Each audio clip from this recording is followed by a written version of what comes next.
Hey everyone, I'm Neil. I'm Dan. I'm Sid. And we're gonna cook up some stuff here, some pizzas. We've never done it before. We're gonna cook some pizzas and have a little bit of fun and see what happens as we talk legal tech and sales. As you can tell, we at don't Word really LX. know much about pizza, but we do know a lot about legal tech.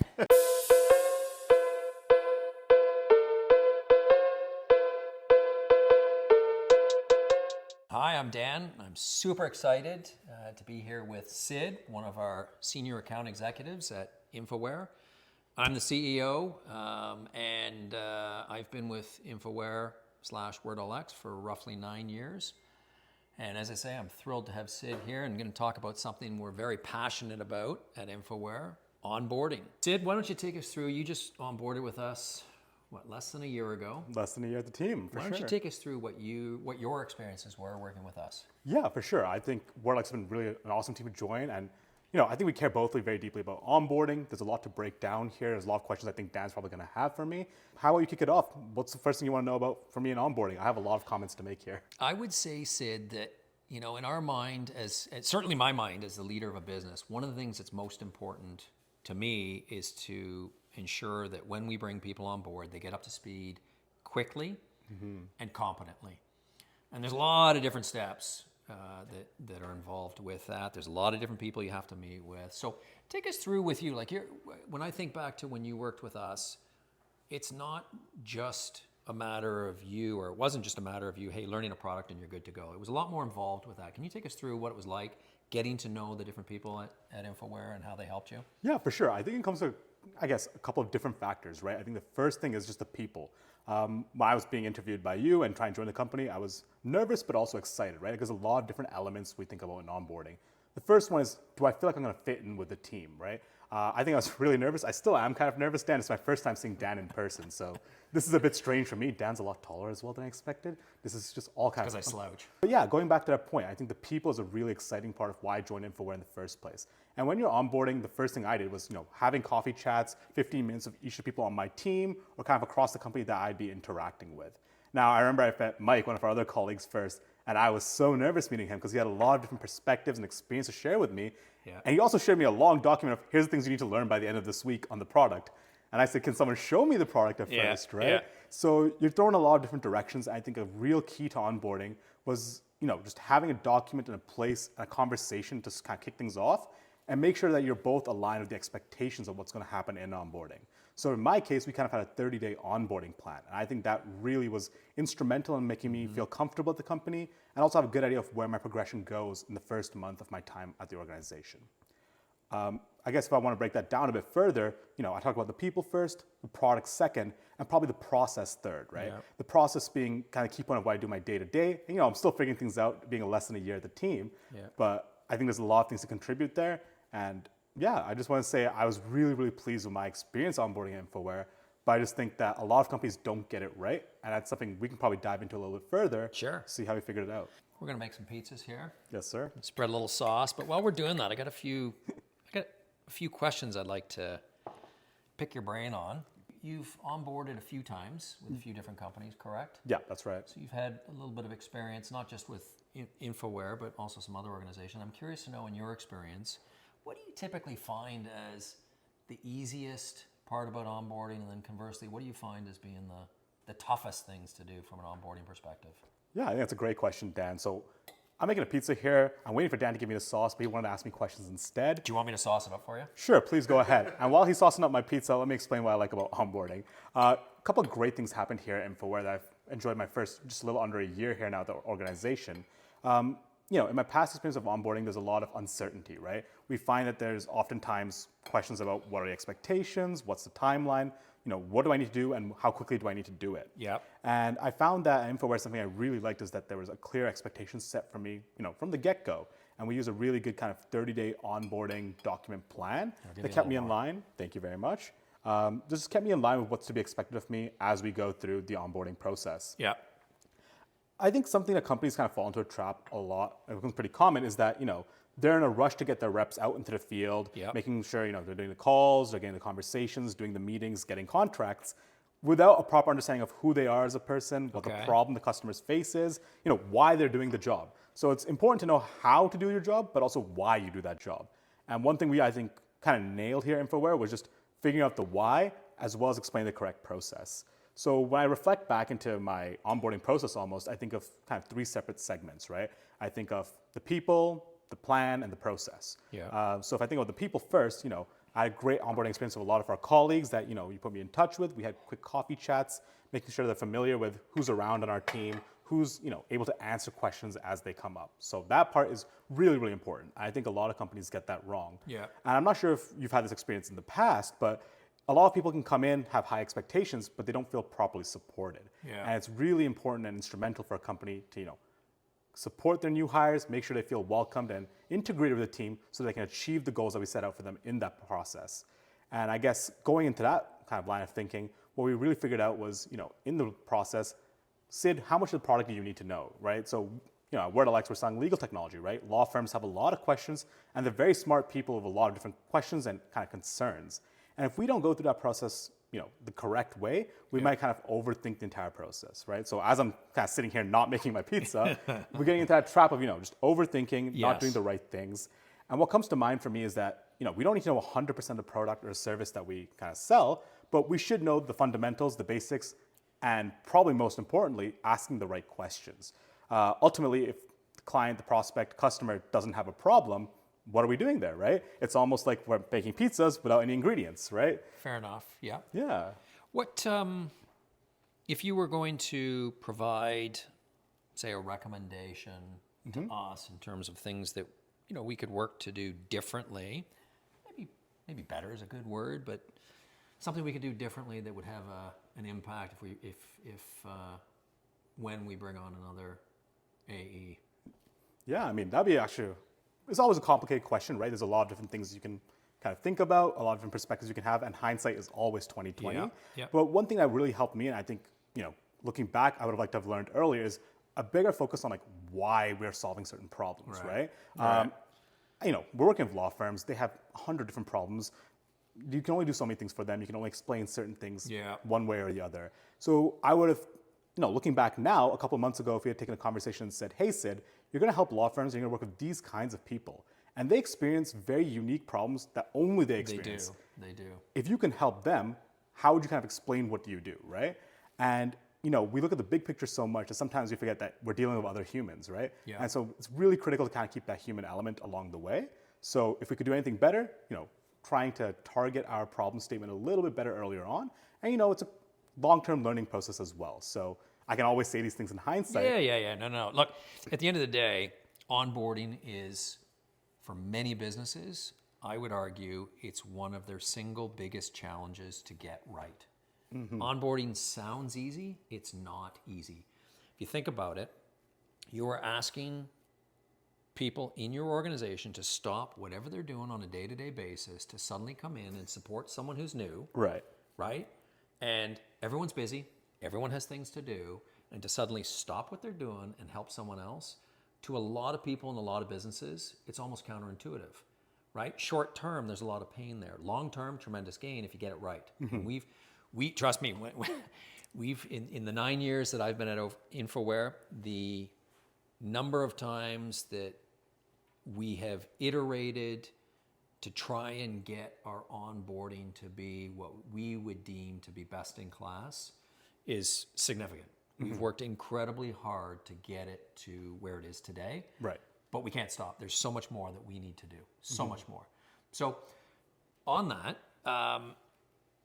I'm curious to know, just to change gears just ever so slightly, now that you've worked at InfoWare for better part of a year, I'm going to ask you, not what's better about InfoWare. That's not what I'm looking for. But what makes InfoWare unique?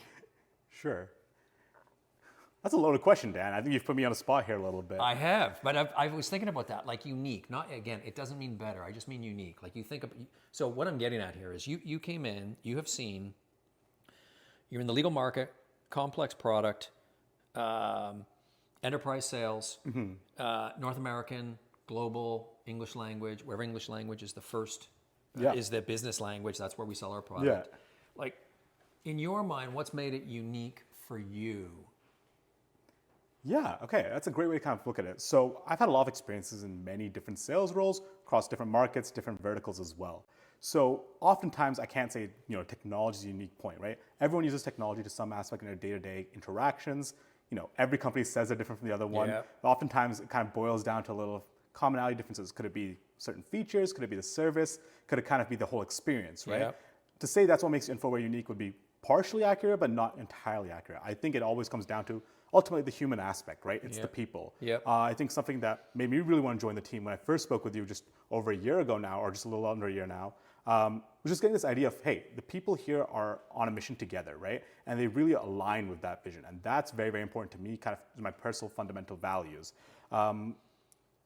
If I look at it, what made it unique for me and what made me very excited to join the team here is that everyone I spoke to, whether it be, the initial interviews, towards the end, when I started my onboarding process, they're all in it for, whether to be provide a better experience for the customers, better be to, learn more about technologies themselves. As a company, where can we grow? Look in the next 3, 5, 10 years, right? There's that future positive mindset, and you kind of want to surround yourself with people who are similar to you in one way or another, right? I like to think of myself as a positive, outgoing person that's also rather ambitious. I've certainly seen that, yeah. Yeah, I mean, I'm glad to hear you say that. But if you are ambitious and positively driven, you want to be around people who think like that. Yeah. So when I was able to join InfoWare and had the opportunity to work with all these amazing folks, they're all driven in their way. Obviously, as a sales team, I'm working in a smaller side of the organization, but everyone I've worked with, whether it be on our product side, our template design side, our support staff, our IT staff, even they care very deeply about the experience they provide for clients and the day-to-day interactions they have with their colleagues. So ultimately, the values have to start from inside before you can kind of show them to their customers. Pizza's looking good, Sid. Yeah, I'm not really sure what I'm doing right here. I'm just throwing vegetables on here, but yeah. Yeah, you're the vegetarian and the meat lovers. We can definitely see the difference.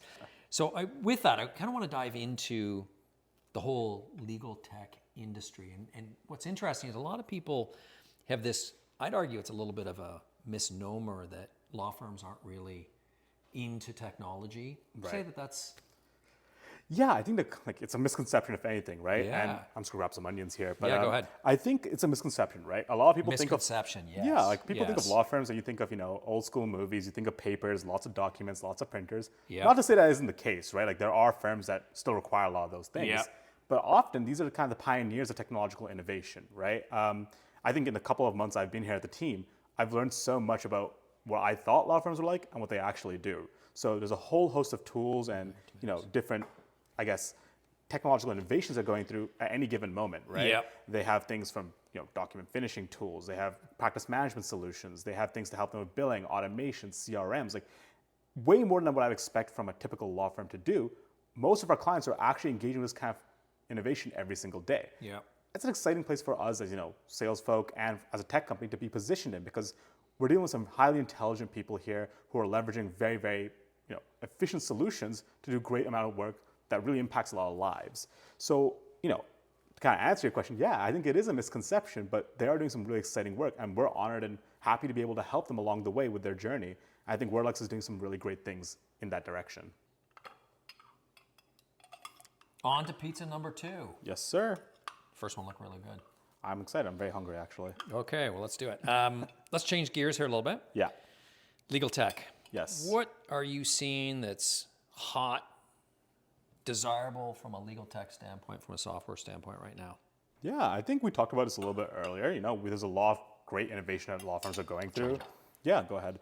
Lots of exciting things that they're dealing with, and there's a lot of hot, commodities and tools that they're using on the marketplace. One that comes to mind is Arteria AI. Just the sheer amount of data that law firms are kind of handling and just working with you on a day-to-day basis, right? We think of terabytes now. Imagine millions or billions of those terabytes across law firms, both in the United States and globally, right? Arteria AI is one of those great tools that allows them to kind of just packet that into a little bit more usable manner for them in their day-to-day functions almost. I also kind of think of Wordlex and just supporting legal staff, lawyers, document specialists in their day-to-day functions, right? They spend so much time kind of looking at a screen in Microsoft Word. There's so many tasks associated with putting together documents, right? Yeah. And if there's tools to help them make their lives easier, just spend 1 to 2 hours less per day putting together those documents, and they can spend more time, wondering about the content, I think that's probably just a step in the right direction. So that's pretty exciting for us. Just while you get a chance to make your pizza, I keep asking you so many questions, you're not able to make yours. But change management. Yeah. So change management is something that I know you and I have talked about many times before. For sure.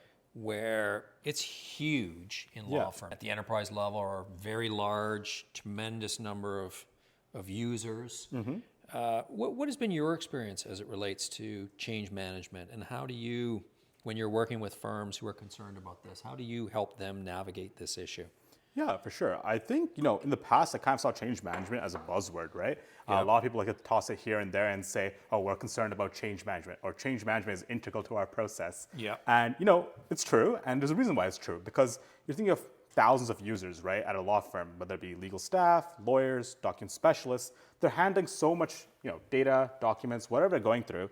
And to make them move from a platform that's been servicing thousands, oftentimes for many, many years, right? I'm thinking of some of our clients that have moved off platforms they've been on for almost 20 years, right?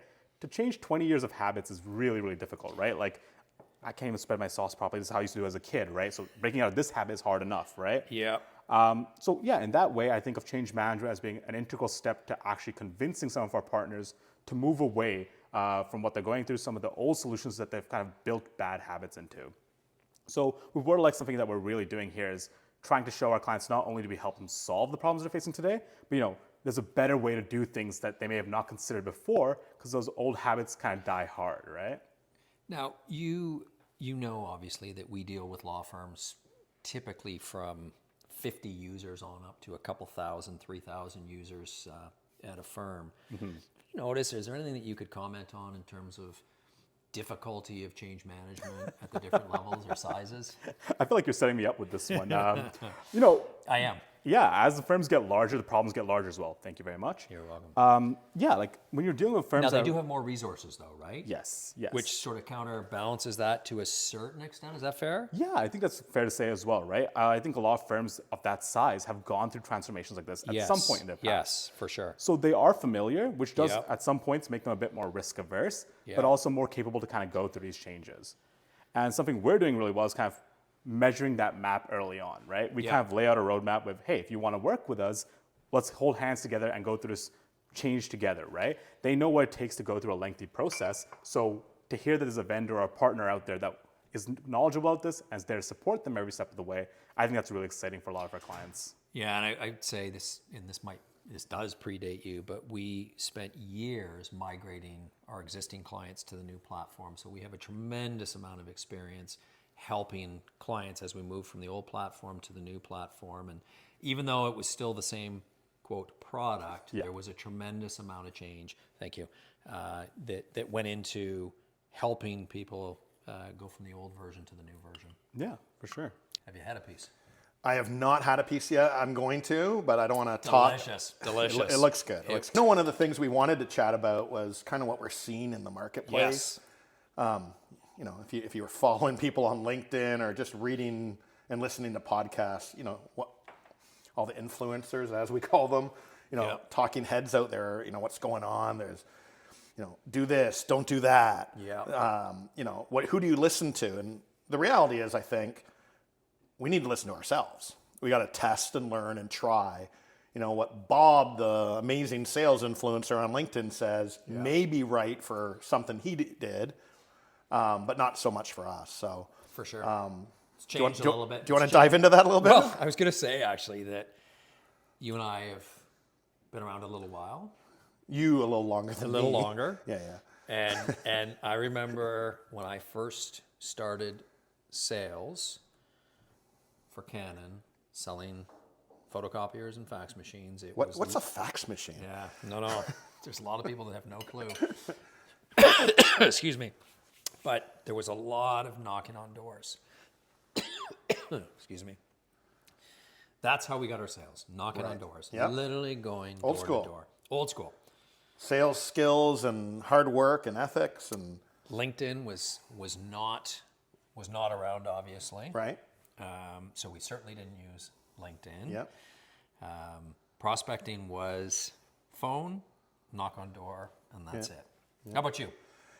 Well, I mean, you're a couple decades older than me, maybe. Yes, a couple. I'm just kidding. Couple of years. No, I mean, same thing, though. I mean, times have changed a lot, and that doesn't mean it's better or worse. It's just different. Nope. So just for example, right? We talk about cold outreach, and we do that at WordLX. Yep. Some days are better than others, but the reality is we know it's becoming more and more difficult. Absolutely. Right? And I don't think that's new news to anyone probably. And if it is, I don't know where you've been. But, cold outreach, cold emails, cold calling, it's become harder and harder. Yeah. Right? Cold calling, if you think that's a good strategy, there's no way that that's become more effective than it used to be. No. First off, how many people have business lines and business phones? With remote work, that's changed everything. People who get their cell phones, I get 50 calls a day and 40 of them are spam. Yeah. Right. So I generally don't pick up the phone. Tonight while I was here. There you go. There you go. By the way, do you put toppings first or cheese first? Yeah, I kind of messed up. I got a little distracted while we were talking, but I think I can make it work. Okay, let's see you do it. Yeah, it's looking pretty good so does far. look good. Part of me wants to just leave it there. Yeah, but if you're going for a margarita, that would be just but, fine. But I love meat, so I'm going to Okay. load this up with meat. Okay, well here. Thank you. Load it up. Thank you. So I'm going to keep doing that. Yep. But yeah, cold outreach numbers have declined. We know that. So we're trying. I know you and I have been brainstorming along with our team on different strategies and different things to try. Yep. And one of them is content. Yep. Right? We're doing a little bit now. Yep. Right? Hopefully it's engaging and exciting for people and we're all going to learn together. But I know we're having fun. We're having a lot of fun. And even if it's not Pizza's fun, delicious. we're going to have some good pizza, Yeah, or at least pizza is pizza. good. Maybe not good, but No, pizza. it's good. It's good. I've had a couple pieces. Yeah, I see that. You haven't left any for me. I'm just kidding. So yeah, we're going to try different things, content. We're getting back into events a little bit. Yep. That's been a change, and I know a lot of companies are doing Referrals. that. Referrals, warm outreach. Warm outreach. Yeah. I know Sid's our account executive, as you know, of course, but Yes. maybe the audience doesn't. Yep. Getting into talking about how to get proper customer referrals. Yep. We've got some amazing customers, some of the biggest law firms in North America. Yep. But we don't necessarily do a good job on talking to them on a regular basis and just even politely saying, hey, Dan, I know you're connected to Sally, and Sally's someone I'd love to talk to, and would you be open to potentially introducing me? That's not rocket science, and it's not hard to do, but a lot of companies leave that and don't focus on that. And I know that's something we want to talk a little bit more on and try to execute again. What do you think? Do you think we're on the right track? Or? I do. I think that is a form of prospecting that we could and should use. And I think that there are a lot of companies that would be similar to us that have amazing client lists where they could leverage those clients to get some referrals, for sure. For sure. Listen, I feel like our pizza, I have so much meat on it, you cannot even see the dough anymore. Yep. Let's make another pizza together. Yes. I think we've got one more piece of dough, Yes. if I'm not mistaken. How was that last piece? It was delicious. It was delicious. Did you have it with the honey? I did. It was a little spicy for me. I feel like I'm getting a little, there's our honey. We can get a product placement drop. Maybe we'll get some sponsorship on this. Yep. I feel like as I get older, the hotness, or whatever you want to call it, is tougher for me to handle. Really? I'm the exact opposite. Really? You get older and you can deal with spice better. I've gone from like a 0 on the spice to maybe like a 3 on the spice scale. Interesting. Yeah. I used to be able to eat spicy stuff like nonstop, and now it's much harder for me. Oh, really? So if you're being kind to me, maybe we'll ease up on the spice a little bit on this one. Not going to happen, but fair enough. All right. Well, we'll see who eats it. Okay. All right. What kind of sauce do we want to put? This stuff or Tomato. Yep. Let's do tomato. Okay. All right. I know we wanted to chat a little bit about LinkedIn. Yes. Let's talk a little bit about, there's a lot of companies out there leveraging LinkedIn to grow their brand. Yes. And there's a lot, whoa, crap. I knew I would mess that up. And there's a lot of companies trying to do better and better on LinkedIn. Yep. And there's good reason for that, right? I believe so. Yeah. I mean, it's interesting, right? You meet people in your travels, and for every, quite honestly, from my perspective, for every person you meet that says, wow, LinkedIn's a big part of my business or my personal brand and it's really helping me. Yeah. I also meet someone who just doesn't get it or chooses not to want to be part of that. And part of it's habit and getting, it takes time and effort, but there's a commitment. There's a commitment. I think that's a good way of putting it. There's really a commitment. If you want to grow your brand on LinkedIn, you can't do it 10 minutes a month. No. It's got to be, consistent. Frankly, with almost everything, right? Whether it's sales or marketing, You know, only 1 in a million of us are lucky enough to do one post and have something go viral or whatever the case be. For sure. That's, that's not sustainable. Yeah. So we've got to put a real plan in place. And for LinkedIn, I think there's a few things you can do. Yep. Yeah, I was going to ask you, so you know that I've recently been last 6-8 months embarked on having more of a presence. More me. Yes. More of a presence on LinkedIn. Part of it is being done because I want to give back. Sure. Right? Yep. I want to help. I feel like during my time in business, there's been a lot of people that have been strong influencers and people that have assisted me, mentors. Yep. And I feel like now is the time to give back a little bit. Right. But it's work, right? You got to think about what are you going to say? How are you going to say it? Keeping it short, right? So I think you do a fair bit of it. Like, what's your take? take? I'm trying. Listen, every day I spend a lot of time on it. By the way, is that enough meat? It's probably enough. Yeah, my wife's going to kill me. Okay. Just one more piece on. Yeah, one more. Okay. Just to say I didn't listen. Listen, LinkedIn is a commitment. It takes time. I'm trying to get better and better on it. I don't know what good looks like, though. And frankly, I don't know you need to worry about that. I think the people who are best on LinkedIn, for lack of a better terminology, are the ones who enjoy it. Right. Right. And I think you got to find your voice. Yep. On what you enjoy. So, whether that's you're passionate about talking about leadership, or you're passionate about, giving your expertise or advice on sales skills and what's going on in the sales world, whatever that may be. Agreed. It should be something that you, can be an authority on, that you feel strongly that you've got something to share. Yep. But you've got to have fun with it. So for me, I probably spend at least half hour to an hour every day either posting or commenting and engaging with people. Yep. And I love it. Yeah.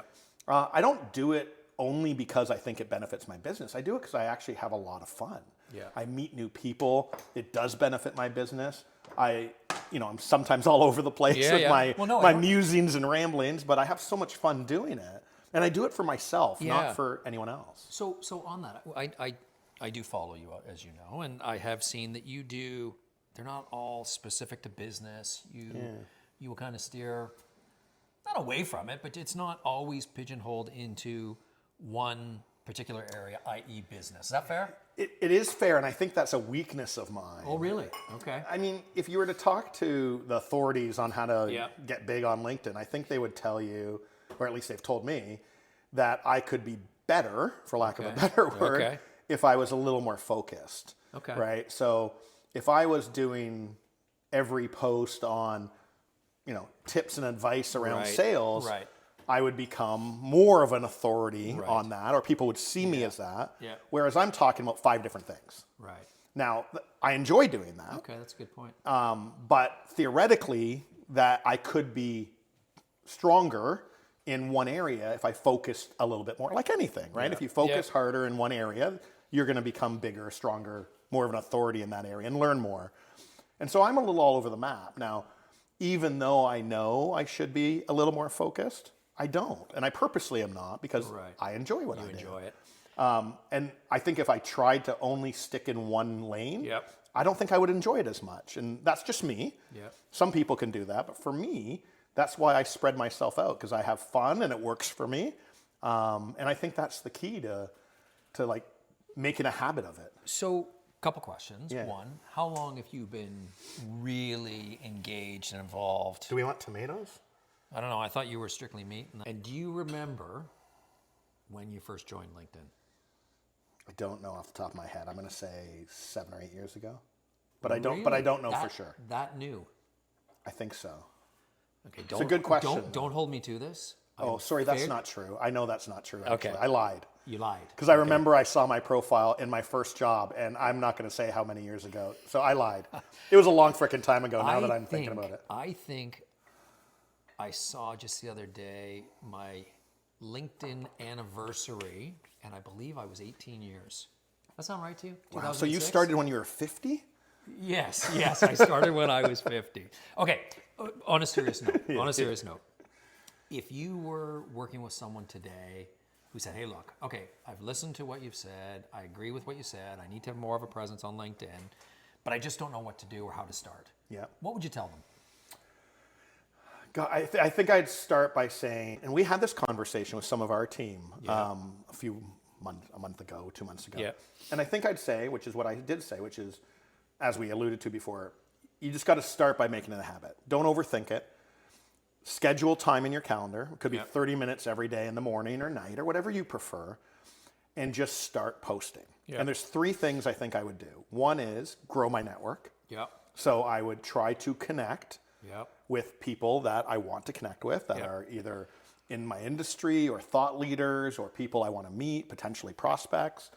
And I'd connect with 20 a day. Okay. So that's number 1. Start there. Yep. Do that because you need to grow your network. Yep. That's only going to take a few minutes, but I would do that every single day. Yep. If 50% of them, let's say, accept your connection, then you're growing your network considerably every single week. Number 2 is I would engage with other people's posts. Yes. So arguably more valuable than posting on your own. Follow 100 people that you want to follow that again are influencers or thought leaders or company leaders in your prospects, whatever that may be. Ring their bell, as they say, so that you're getting the notifications, and follow them and engage. And comment, right? They're posting because they want people to engage. Yes. So help them. Yes. But be thoughtful about it. Yes. I don't mean good post, Bob, Yeah. or way to go. Meaningful. Right? Meaningful, thoughtful. Yeah. Right? This really resonated Commentary, with me for the following reasons. Here's what I love. Start a conversation. That's the whole point. Real engagement. Yep. So those are the 2 things. And the third thing I do is post myself. Yep. Right? Now that one's usually the hardest one. Okay. Because some people have a voice that they are very comfortable using, and others need to find their voice. Yep. But I would start by trying to do 1 or 2 posts a week. Yep. Right? You can build from there if you love it and if it's working for you. But I would make it a habit to build, let's say, 2 posts a week. Just start there and do that for a few months. Get into a groove, find your voice, find the topics you want to talk about. Again, not too many. Don't be like me. Maybe not 5 different topics. 1 or 2 that you're really passionate about, and post on those twice a week. And then it's going to take time because you're going to do your first post and no one's going to like it or engage in it, more than likely. Yep. And don't worry about that. This is about habit building. It's the long game. It's the long game. A year from now, tons of people are going to follow you. Tons of people are going to be engaging with you. It's going to be helping your business. You're going to feel good. So it is the long game. And that's what I think a lot of people have a trouble with. Right? We all are short-term, immediate TikTok videos, really quick. Instant gratification. Instant gratification. And so LinkedIn is generally not that. Play the long game, get into a habit, have fun with it if you can. And I'm pretty comfortable that it will work for you. But whether you're Well, it's worked for you, right? Whether you're going to see results in 3 months, 6 months, or 5 years, I don't know. But it's going to work. You've seen results, correct? It's helped me, yeah. I mean, from a personal standpoint, I've made a lot of friends through my world of LinkedIn and meeting people and actually creating new friendships that I never had before. And I need all the friends I can get, so that's helpful. And then, from a business standpoint, I've been able to grow my business as a fractional CRO. That's helped me a lot. I get leads from that. I get people reaching out to me, wanting to meet with me and get coaching from me. So it's helped me in lots of ways. I'm very grateful for LinkedIn. It's not perfect. Nothing is, but I don't, my business or my personal life wouldn't be as good without it. So I'm a big fan and I love it. Awesome. I recommend it. Awesome. Really appreciate you sharing. Yeah. Awesome. Should we go This cook looks good. Yeah, let's do it. Let's put that out on the barbecue and cook some pizza and then we'll share it with everyone here. Awesome. Thanks. Awesome. Thanks, Dan.